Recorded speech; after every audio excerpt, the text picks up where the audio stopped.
ঢাকা বিশ্ববিদ্যালয়ে প্রায় 450 সিটের সার্কুলার প্রকাশ পেয়ে গিয়েছে।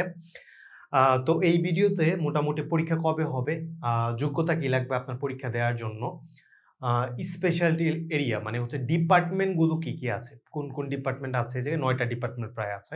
একটা পরীক্ষা দিবেন, ৯ টা ডিপার্টমেন্ট পরবর্তীতে চয়েস দিবেন।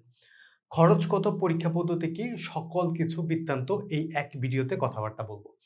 আমি মোহাম্মদ সাজ্জাদ হোসেন, ঢাকা বিশ্ববিদ্যালয় এখানে এমবিএ করছি, ডিপার্টমেন্ট অফ ফাইন্যান্স।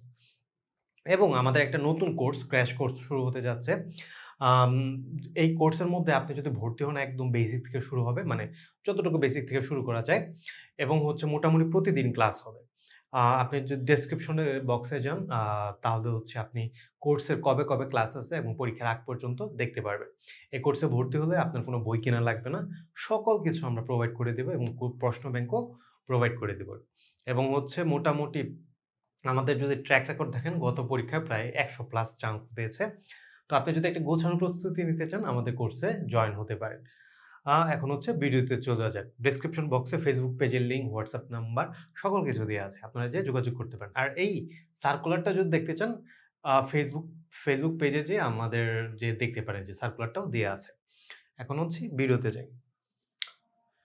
আচ্ছা, প্রথমত অ্যাপ্লিকেশন ডেট। অ্যাপ্লিকেশন ডেটটা হচ্ছে জুলাইয়ের ৭ থেকে আ অগাস্টের ১ তারিখ পর্যন্ত হচ্ছে অ্যাপ্লিকেশন এবং হচ্ছে অ্যাডমিট কার্ডটা দিবে ৩ আগস্ট। ৩ অগস্টে অ্যাডমিট কার্ডটা দিবে এবং এক্সাম হবে ৭ অগাস্ট। এখন হচ্ছে এই জায়গায় একটা টুইস্ট আছে।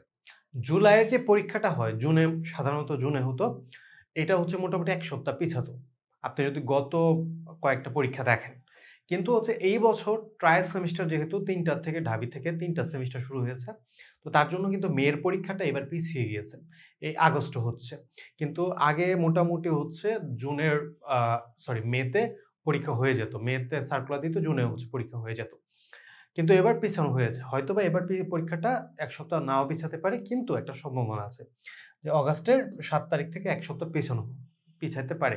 কিন্তু আমাদের কোর্সে মোটামুটি ৭ তারিখ ধরেই আগাবো। এবং হচ্ছে আপনি অ্যাপ্লিকেশন ফিস হচ্ছে ৳২৫০০।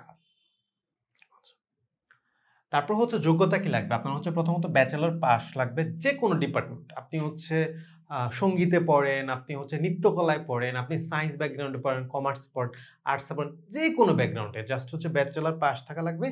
সিজিপিএ 2.50 লাগবে, ওকে? এবং হচ্ছে যারা অনেক আগে হচ্ছে পাস করেছেন। কিছুদিন আগে আমাকে একজন নক দিয়েছে যে, "ভাই আমি তো হচ্ছে অনার্স পাস করেছি ২০০৫ সালে। আমি কি পরীক্ষা দিতে পারব কিনা?" আপনার যদি 2nd ক্লাস থাকে অবশ্যই আপনি পরীক্ষা দিতে পারবেন। কোনো সমস্যা নেই। আচ্ছা। তো কোন, কোন ডিপার্টমেন্ট গুলো আছে এই জায়গায় ডিপার্টমেন্ট গুলো হচ্ছে যাওয়ার আগে আমি হচ্ছে একটু কথা বলে নিই। আমাকে মোটামুটি মানুষজন অনেকে নক দেয়, অনেকে হচ্ছে কমেন্ট করে, "ভাইয়া এই ডিপার্টমেন্ট গুলা কোন ডিপার্টমেন্ট আমার জন্য ভালো হবে? এটা একটু বলেন, ব্যাখ্যা করেন।" ওকে? এখন হচ্ছে এই জিনিসটা আমি হচ্ছে কখনো মানুষদের ইভেন আমার কোর্সেও যারা হয়, আমি হচ্ছে বলি যে কোন ডিপার্টমেন্টে আপনি পড়ে কি হতে পারবেন। এটা নিয়ে আমি একটা সামারি দেই বা ব্যাখ্যা করি। কিন্তু হচ্ছে কখনো বলি না আপনার এই ডিপার্টমেন্টটা চুজ করা উচিত। কারণ কি ধরেন হচ্ছে ফাইন্যান্স, মার্কেটিং, অ্যাকাউন্টিং এগুলো ভালো ডিপার্টমেন্ট। সবাই হচ্ছে চুজ করে ফাইন্যান্স বা মার্কেটিং। এখন আমি আপনাকে বললাম যে হচ্ছে ফাইন্যান্স ডিপার্টমেন্ট অনেক ভালো ডিপার্টমেন্ট। আপনি পড়েছেন সায়েন্স বা আর্টসে, এখন হচ্ছে আপনার ম্যাথ পছন্দ না। ম্যাথ একদম পছন্দ না, তখন যদি আপনি ফাইন্যান্সে যান অবস্থা খারাপ হয়ে যাবে।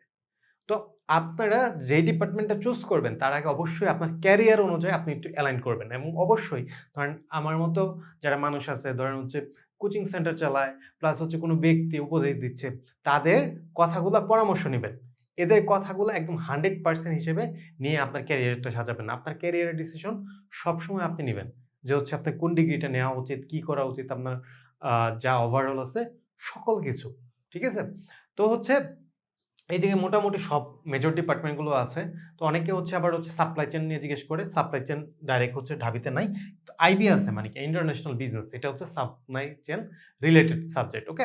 আপনি যদি ডাইরেক্ট সাপ্লাই চেইন করতে চান তাহলে আপনি বিউপিতে যেতে পারেন বা জগন্নাথেও আপনার হচ্ছে মার্কেটিং এর আন্ডারে সাপ্লাই চেইনটা পড়ানো হয়। ঠিক আছে?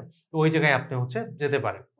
আচ্ছা, এছাড়াও হচ্ছে management, accounting, finance, banking, insurance, tourism সকল কিছু আছে। আপনি যদি হচ্ছে আপনার টার্গেট থাকে ফাইন্যান্স বা হচ্ছে আপনার হচ্ছে এই জায়গায় মার্কেটিংও আছে। মার্কেটিংটা হয়তোবা আমি লিখতে ভুলে গেছি। ৯ টা ডিপার্টমেন্ট মোট। তো তো হচ্ছে মার্কেটিং আছে। এই ২ টা যদি আপনি পেতে চান মোটামুটি পজিশন ২৫০ ভিতরে থাকা লাগবে। এখন হচ্ছে আমার কোর্সের মধ্যে মোটামুটি আমি হচ্ছে ৩৫০ থেকে ৪০০ মতো একটা টার্গেট রেখে আমি হচ্ছে কোর্সটা আগাই। যে পজিশন সর্বোচ্চ ৩৫০ যাবে। এর বাহিরে যাবে না এবং আমার 90% স্টুডেন্ট যারা হচ্ছে মোটামুটি পড়াশোনা করে তারা হচ্ছে এর ভিতরেই থাকে। আর হচ্ছে টার্গেটটা রাখি ১০০ র ভিতরে থাকলে আরো বেটার। তো হচ্ছে আমরা এই টার্গেট নিয়ে আগাবো এবং হচ্ছে এইটার চয়েসটা হয় কি? আপনার হচ্ছে পজিশনের ভিত্তিতে এবং হচ্ছে আগে দেখা যেত আপনি চয়েস দিতেন কিন্তু এইবার হচ্ছে মানে গত পরীক্ষা থেকে নিয়মটা চেঞ্জ হয়েছে যে আপনি যাবেন ঢাবিতে, আপনি চয়েস দিবেন, আপনি বলবেন এইটা হচ্ছে আপনি চাচ্ছেন, কেন চাচ্ছেন একটু জোর দিয়ে বলবেন। তারপরে কিন্তু পজিশন অনুযায়ী আপনার যে হচ্ছে লিস্টটা ওইটা হচ্ছে হবে। আচ্ছা, এখন আসি খরচ। খরচ মোটামুটি হচ্ছে পড়বে 3 পয়েন্টস সরি 2.70 থেকে 3 lakhs। এখন হচ্ছে এই জায়গায় একটা এক্সাম্পশনের ব্যাপার আছে। আপনি যদি বিবিএ করে থাকেন তাহলে হচ্ছে আপনার যখন আপনি এমবিএটা করতে যাবেন অনেক সাবজেক্ট কিন্তু মিলে যাবে। ধরেন হচ্ছে ইকোনমিক্স, ম্যাথ, বিজনেস ম্যাথ যেটা আবার ম্যানেজারাল ফাইন্যান্স অনেক কোর্স মিলে যাবে।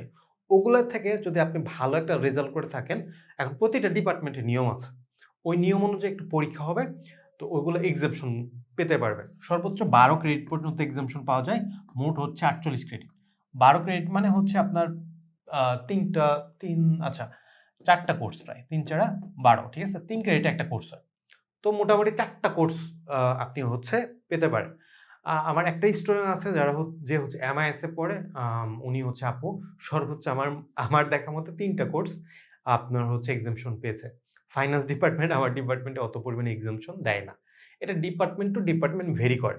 ওকে? তো হচ্ছে আপনি এক্সাম্পশন পেতে পারেন। আরেকটা হচ্ছে আছে যদি আপনার রেজাল্ট ভালো হয় যে হচ্ছে রেজাল্ট যদি হচ্ছে 3.50 থেকে আপনার উপরে যেতে থাকে তখন হচ্ছে আপনার ওই জায়গায় ডিপার্টমেন্ট ভেদে আপনার একটা স্কলারশিপ সিস্টেম আছে। এটা হচ্ছে কি এক্সাম্পশন। ঠিক আছে? তো পরীক্ষা পদ্ধতিটি নিয়ে এখন কথাবার্তা বলি। প্রথমত এমসিকিউ থাকে। এমসিকিউ হচ্ছে 55 মার্কস। এটা হচ্ছে আপনার ৫৫ মিনিট থাকবে। তো প্রথমত ইংরেজিতে থাকবে হচ্ছে ২০ মার্ক, ম্যাথে থাকবে হচ্ছে আপনার ২০ মার্ক। এই জায়গায় হচ্ছে ১৫ মার্ক পিওর ম্যাথ আর হচ্ছে ৫ মার্ক ক্রিটিক্যাল রিজনিং। ঠিক আছে? তারপর হচ্ছে আপনার আচ্ছা তারপর হচ্ছে জিকেতে থাকবে ১৫ মার্ক। ঠিক আছে? এই হচ্ছে ৫৫ মার্ক এবং হচ্ছে রিটেনে আপনার হচ্ছে এসে প্রথমত এসে থাকবে হচ্ছে ১০ মার্ক। তারপর হচ্ছে এটা চেঞ্জ হইতে পারে। এই রিটেনের মধ্যে চেঞ্জ আসতে পারে। তারপর হচ্ছে ট্রান্সলেশন বাংলা টু ইংলিশ, আবার হচ্ছে ইংলিশ টু বাংলা। এই জায়গায় হচ্ছে ১০ মার্ক থাকবে। আর হচ্ছে শর্ট নোটে ৫ মার্ক। শর্ট নোট ৫ মার্ক থাকবে। ওকে? এই হচ্ছে মোট হচ্ছে আ আপনার হচ্ছে এই জায়গায় হচ্ছে এমসিকিউ তে ৫৫ আর এই জায়গায় হচ্ছে রিটেনে ২৫ মার্ক। ঠিক আছে? এই মোট হচ্ছে ৮০ মার্কের পরীক্ষাটা হবে। এখন হচ্ছে এই জায়গায় আপনার যদি এক্সপেরিয়েন্স না থাকে কোনো সমস্যা নেই, আপনি চান্স পাবেন। কিন্তু এক্সপেরিয়েন্সে একটা মার্ক আছে। ঠিক আছে? আর হচ্ছে আচ্ছা এক্সপেরিয়েন্সে ১০ মার্ক আছে কিন্তু হচ্ছে একজন ১০ মার্ক পাওয়ার জন্য কমপক্ষে ১২ থেকে ১৪ বছর জব করা লাগবে। গ্র্যাজুয়েশনের পরে। এখন যেই ব্যক্তিটা ১০ বছর জব করেছে, তার অত এনার্জি নেই, সে হচ্ছে অনেক বেশি বসে পড়াশোনা করবে। তো ওই দিকটা ওইভাবে ইকুইভ্যালেন্ট করা হয়। ঠিক আছে?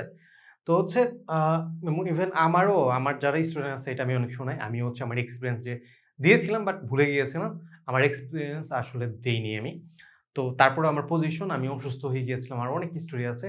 তারপরে আমার পজিশন ১৪৪ তম ছিল। ঠিক আছে? তো হচ্ছে আপনি যদি ভালোমতো পড়াশোনা করেন, আপনি হচ্ছে ভালো ডিপার্টমেন্ট পাবেন, চান্সও পেয়ে যাবেন। ওকে? তো এই ছিল আপনার হচ্ছে পরীক্ষা পদ্ধতি। এখন একটা জিনিস বলে দেই, রিটেনে আপনার হচ্ছে সময় দিতে হবে মোটামুটি। কারণ রিটেনে মার্ক তোলা ইজি আবার হচ্ছে কঠিনও। কারণ হচ্ছে এই জায়গায় আপনি একটু সময় দিলে মার্ক অনেক ইজিলি তোলা যায়। কিন্তু ধরেন হচ্ছে এমসিকিউ তো অনেক চ্যাপ্টার, ম্যাথে স্পেশাল অনেক চ্যাপ্টার করে আপনার হচ্ছে ২০ মার্ক কভার আপ করা লাগবে। কিন্তু এই রিটেনের ক্ষেত্রে ব্যাপারটা কিন্তু এইরকম না। কিন্তু আমার দেখা মতে এবং আমার অভিজ্ঞতা মতে আমার প্রায় হচ্ছে অনেক পরিমাণ স্টুডেন্ট ঢাবিতে পড়তেছে এখন পর্যন্ত। তো হচ্ছে তারা হচ্ছে রিটেনের সময় দেয় না। তো আপনি যদি রিটেনের সময় না দেন, তাহলে হচ্ছে এই জায়গায় একটা সমস্যা তৈরি হবে। এটা একটু মাথায় রাখবেন এবং হচ্ছে আপনি ভালো ডিপার্টমেন্ট বা কাঙ্ক্ষিত ডিপার্টমেন্ট নাও পেতে পারেন। ধরুন চান্স পেলেন। আপনি চাচ্ছেন মার্কেটিং। কিন্তু আপনাকে দেয়া হলো ট্যুরিজম বা লিডারশিপ। তখন তো এটা নিয়ে তো কোনো লাভ নেই, ঠিক না? তো এই জিনিসটা একটু মাথায় রাখবেন। তো আমাদের কোর্সে জয়েন হতে চাইলে ডেসক্রিপশন বক্সে ফেসবুক পেজের লিংক, হোয়াটসঅ্যাপ নাম্বার দেয়া আছে, যোগাযোগ করতে পারেন। ধন্যবাদ।